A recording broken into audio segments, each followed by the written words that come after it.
Les Chaux de Saint-Dastier sont des entreprises anciennes puisque ce sont des entreprises familiales dont les premières exploitations de chaux fourniers remontent aux années 1910-1920.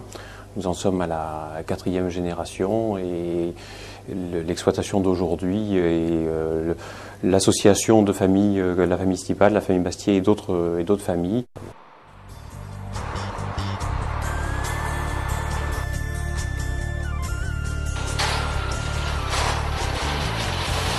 Un tir se prépare de la façon suivante. D'abord, le personnel va mesurer la zone où on va effectuer un tir, c'est-à-dire qu'une volée, en règle générale, c'est 11 mètres de large.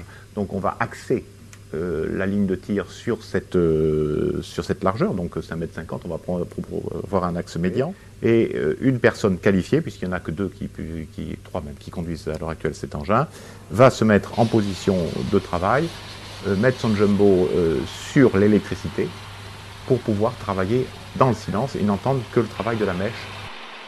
On va faire un certain nombre de trous dans la paroi. Ensuite, le jumbo va se reculer, se sortir de là. Et on va pouvoir, à l'aide d'un camion nacelle, effectuer un chargement pour un tir futur.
Avec César et les Chaux de Saint-Dastier, nous avons la transparence. Nous avons, on peut dire en français, la vérité sur la chaux.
Ça fait maintenant plus de 150 ans que la chaux passionne et occupe les habitants du bassin de Saint-Astier.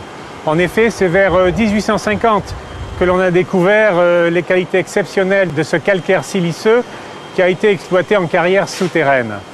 Ce calcaire a permis de fabriquer une chaux naturelle qui est rapidement devenue un matériau incontournable pour le bâtiment, pour construire, pour maçonner et pour décorer. Alors, lorsqu'au début du XXe siècle, le ciment a connu un effort très important, la plupart des producteurs de chaux, qu'on appelle les chaux fourniers, ont disparu, souvent absorbés par les cimentiers. Mais la chaux de Saint-Astier n'a pas disparu, elle, grâce notamment à la qualité de son calcaire et à la volonté de sans cesse moderniser les installations de production. Nous sommes restés pendant très longtemps en Aquitaine et il y a une quinzaine d'années, nous avons décidé d'élargir notre zone de commercialisation. C'est pour cette raison qu'aujourd'hui nous sommes présents sur tout le territoire national, mais également dans plusieurs pays d'Europe.